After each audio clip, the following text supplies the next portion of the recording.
Bonjour à tous et bienvenue sur l'heure du mystère. Aujourd'hui, nous allons plonger ensemble dans une histoire qui va vous glacer le sang. Une de ces histoires qui vous font douter de la sécurité de votre propre maison. Une de ces expériences terrifiantes qui sont malheureusement bien réelles. Alors installez-vous confortablement, mais ne baissez pas votre garde. Et surtout, restez jusqu'à la fin, car les rebondissements de ce récit vont vous laisser sans voix.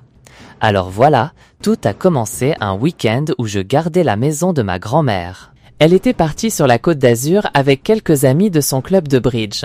Je dormais dans la chambre d'amis, juste à côté de la sienne. Dans cette pièce, il y a toujours eu 2 lits jumeaux, ceux que mon frère et moi utilisions quand on venait dormir chez elle. J'ai choisi le lit près de la fenêtre. Avant de me coucher, j'ai fait mon petit tour habituel, vérifier que toutes les portes étaient bien verrouillées. Une fois au lit, il était encore tôt, et je n'ai pas trouvé le sommeil tout de suite. Il faut dire qu'il n'y a jamais grand-chose à faire chez ma mamie. Je suis donc restée sur mon téléphone pendant 1 heure ou 2, à regarder des vidéos, envoyer des messages. Bref, la routine. Et c'est là que j'ai cru entendre une voix dehors, une voix de femme qui disait « Bonsoir ». J'ai quitté la chambre et je me suis approchée de la porte d'entrée à pas de loup, en tendant l'oreille. C'était bien une femme, et toutes les 10 secondes, elle répétait ce « bonsoir ». En me rapprochant, j'ai compris que le son venait bien de la porte d'entrée. La porte de ma grand-mère n'a pas de judas, mais les fenêtres de sa salle à manger donnent une vue parfaite sur le perron. Je me suis donc glissée jusqu'à cette fenêtre pour essayer de voir qui était là. J'ai tenté de jeter un œil entre les lamelles du store en plastique sans me faire remarquer, mais je n'ai pas dû être assez discret. Car lorsque j'ai regardé, j'ai vu une femme sur le seuil et elle me fixait droit dans les yeux, comme si elle savait que j'allais regarder à travers ce store. Et encore une fois, elle a dit « bonsoir » avec un sourire absolument glacial sur le visage. Cette femme était âgée, mais n'imaginez pas une petite vieille dame fragile et innocente. Non, elle devait avoir entre la 50aine et la 60aine, et il y avait quelque chose dans son expression qui m'a mis profondément mal à l'aise. Je me suis reculée de la fenêtre, le cœur battant. J'ai pensé que c'était peut-être une amie de ma grand-mère, mais il était minuit. Qui viendrait à cette heure? Et pourquoi ne pas frapper ou sonner? Pourquoi rester là à répéter « bonsoir » encore et encore? J'étais sincèrement terrifiée. Je suis simplement retournée dans la chambre d'amis et j'ai fermé la porte. Et là, une fois la porte fermée, je n'entendais plus rien. La femme avait disparu. Mais qui était-ce? Et pourquoi était-elle partie si soudainement? J'ai commencé à envoyer des messages à tout le monde, mes sœurs, mes amis, pour leur raconter cette scène surréaliste. Un long moment s'est écoulé dans un silence total et je commençais à peine à me calmer. Mes sœurs me disaient d'appeler mamie, mais il n'y avait aucune chance qu'elle soit réveillée, et de toute façon, elle ne regarde presque jamais son portable. Et c'est là que le silence a été brisé. Un bruit sourd contre la fenêtre. Pas un petit toc-toc, non, un grand coup. J'ai senti cette douleur aiguë dans la poitrine, vous savez, quand votre corps passe en mode survie. Juste après la fin du bruit, j'ai entendu cette voix si familière. « Bonsoir !» Poussé par une montée d'adrénaline, j'imagine que j'ai eu un regain de courage. J'ai attrapé le store et je l'ai relevé d'un coup sec. Je me suis retrouvé nez à nez avec cette femme âgée terrifiante, avec juste une fine couche de verre entre nous. Face à son sourire immonde, j'ai hurlé « J'appelle la police !» J'ai rabaissé le store et j'ai couru vers le salon. J'ai jeté un regard paniqué autour de moi, puis j'ai grimpé à l'étage pour m'enfermer dans l'autre chambre d'amis. Je ne voulais pas vraiment appeler la police. Je ne sais pas pourquoi, je voulais juste attendre que ça passe. Je me suis glissée dans le lit de la chambre du haut et je me suis cachée sous les couvertures. Quelques heures plus tard, toujours réveillée, je suis finalement redescendue pour regarder par chaque fenêtre. Cette vieille femme effrayante semblait être partie. Le lendemain matin, j'ai appelé ma grand-mère pour tout lui raconter. Elle s'est mise à hurler au téléphone, clairement paniquée et bouleversée. Elle m'a dit que quelques jours plus tôt, au supermarché, une femme d'environ 10 ans de moins qu'elle l'avait observée, sans jamais cesser de lui sourire, sans aucune raison. J'ai essayé de la calmer. Je ne savais pas vraiment si je devais faire le lien entre les 2 événements, mais après avoir raccroché, j'y ai repensé. Ma grand-mère a 75 ans, elle perd un peu la tête parfois, donc je dois prendre ce qu'elle dit avec des pincettes. mais la façon dont elle a crié en parlant de cette femme au magasin, ça m'a vraiment donné la chair de poule. Je me demande encore aujourd'hui si ça pouvait être la même personne. Je m'appelle Nicolas et je suis en première année à l'université de Lyon, qui, pour être honnête, n'est pas dans le quartier le plus sûr de la ville. Je venais de rompre avec ma première petite amie, alors je me suis remis aux applications de rencontres. C'est là que j'ai trouvé une fille blonde, Stéphanie, avec qui le courant est tout de suite passé. Elle était aussi à la fac de Lyon. On aimait tous les deux lire, aller au cinéma. On avait même le même sens de l'humour. Je lui ai proposé un rencard au cinéma et elle a tout de suite accepté. Elle m'a dit de la retrouver à un endroit précis près du campus et qu'elle passerait me prendre.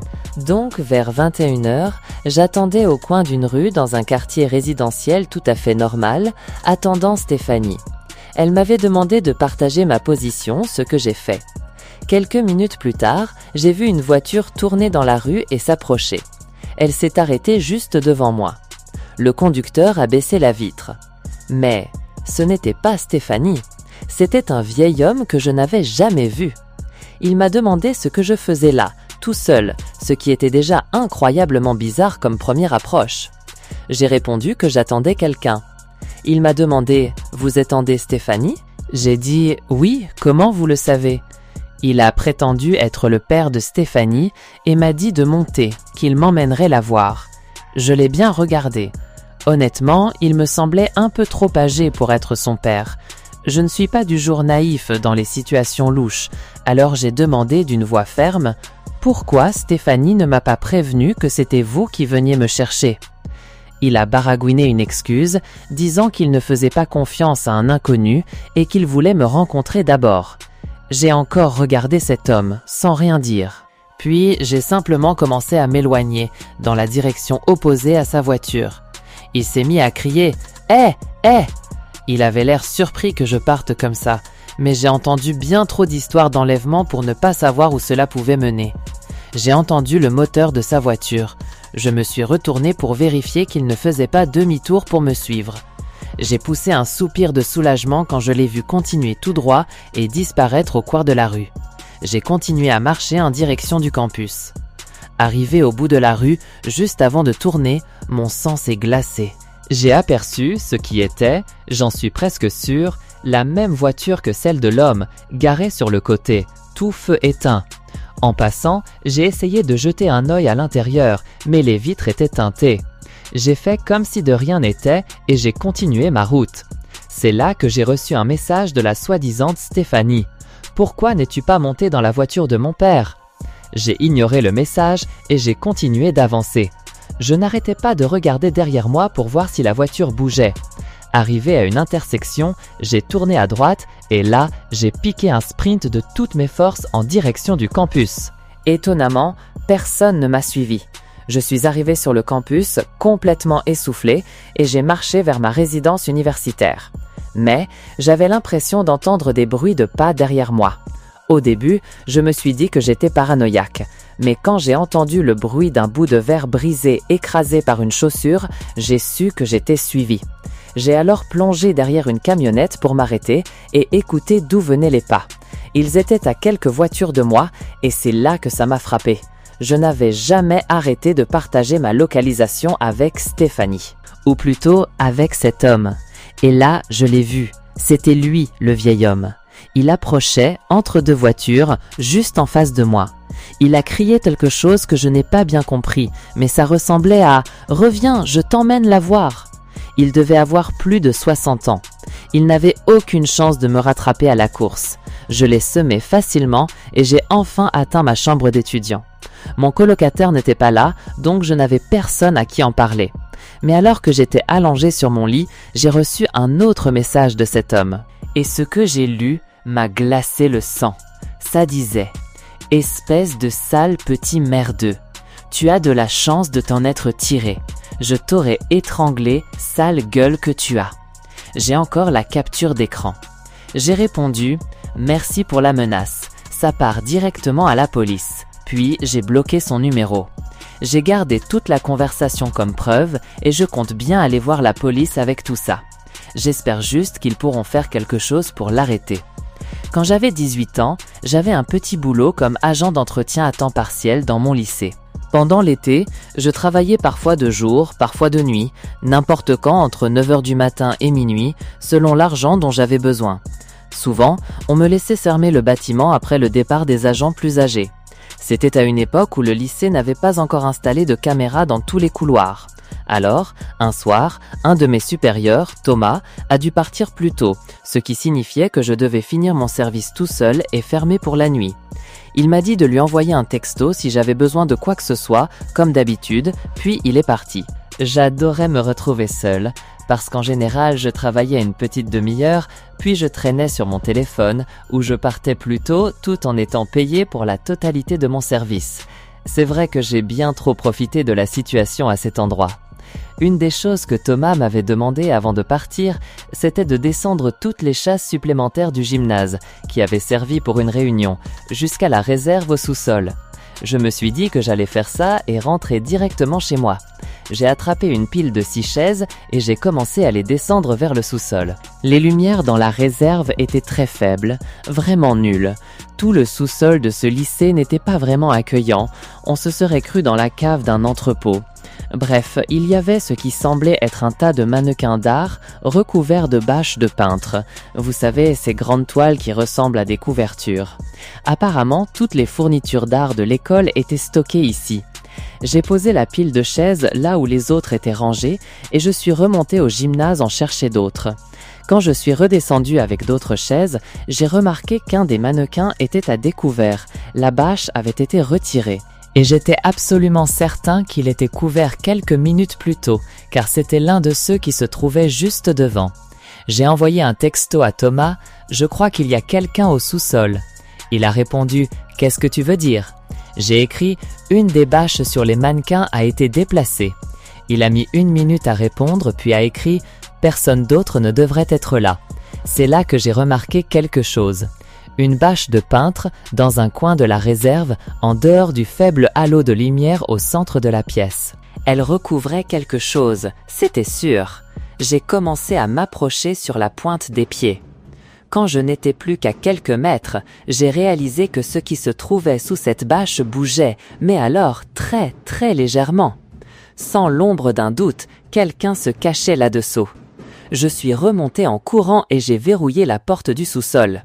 J'ai envoyé un autre texto à Thomas. « Il y a quelqu'un qui se cache sous une bâche au sous-sol. » Il a répondu « Appelle les flics !» Mais j'ai insisté pour qu'il revienne, puisqu'il était parti il y a à peine 10 minutes. Mais il ne voulait pas revenir. Il m'a dit d'être un homme et d'aller affronter la personne qui était en bas. Alors je suis retourné au sous-sol. Seulement, la bâche était maintenant étalée par terre et la personne qui se cachait dessous avait disparu. Mais le plus effrayant, je crois, était encore à venir. Alors que je me tenais là, dans la réserve, des coups métalliques et sourds ont retenti juste au-dessus de ma tête. J'ai levé les yeux et j'ai vu des bosses se former lentement dans les grandes grilles de ventilation au-dessus de moi. Quelqu'un rampait à l'intérieur du conduit principal, puis s'est arrêté, littéralement juste au-dessus de moi. Et puis des coups violents, bam, bam, comme si la personne à l'intérieur essayait de défoncer le sol du conduit de ventilation. Je ne comprenais rien à ce qui se passait, mais là c'en était trop pour moi. J'en avais officiellement fini.